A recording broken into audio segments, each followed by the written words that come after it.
అధికారులు మంత్రులపై AP CM Chandrababu serious అయ్యారు. వారికి క్లాస్ తీసుకున్నారు.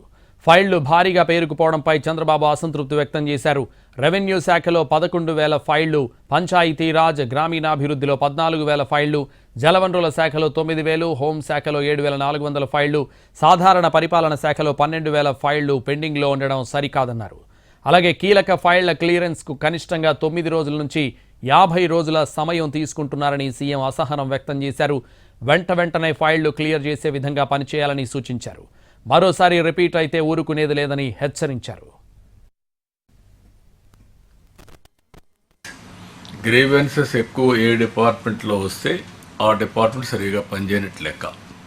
కారణాలు ఏమైనా కావచ్చు, అది హిస్టారికల్ రీజన్ కావచ్చు, ప్రజెంట్ రెవెన్యూ కావచ్చు, లేకపోతే డాక్యుమెంట్స్ ఫోర్జరీ చేయొచ్చు, ఏమైనా చేయొచ్చు. కానీ we have to find a solution. How to find a solution, ఒకవేళ అవసరత రిఫార్మ్స్ కానీ వేరియస్ అటెంప్ట్స్ పెట్టాలి.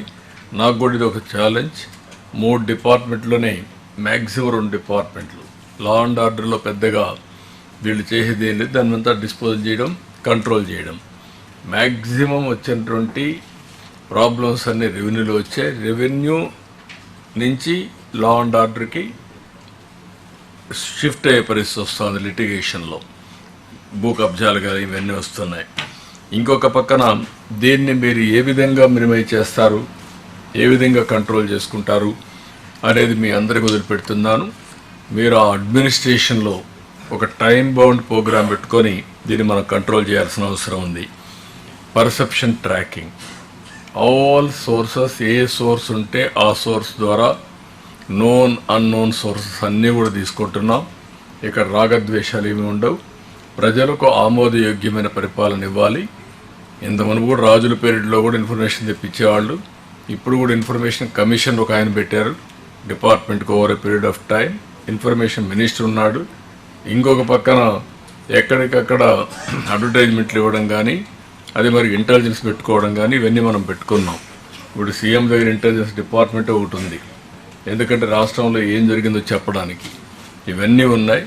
అందుకే ఇంకొంచెం ఎక్స్ప్లిసిట్గా ఏదైతే పబ్లిక్ పర్సెప్షన్ కింద మనం ట్రాక్ చేస్తున్నాం, అందులో కూడా కొంత ఐడియాస్ కూడా ఇస్తాం. ఏ ఫంక్షనరీ వల్ల మీకు చెడ్డ పేరు వస్తుందో, ఏ ఫంక్షన్స్ వల్ల మీకు చెడ్డ పేరు వస్తూ ఉందో ఆ డీటెయిల్స్ కూడా ఇస్తాం. అవి ఇచ్చినప్పుడు మీరు చాలా వరకు కరెక్ట్ చేసేందుకు అవకాశం ఉంటుంది. ఇవన్నీ చేయడానికి మళ్ళీ మీరు చూస్తే మిషన్ కర్మయోగి, అక్కడ మీరు కానీ మన వాళ్ళందరినీ ట్రైన్ చేసుకోగలిగితే చాలా వరకు క్లారిటీ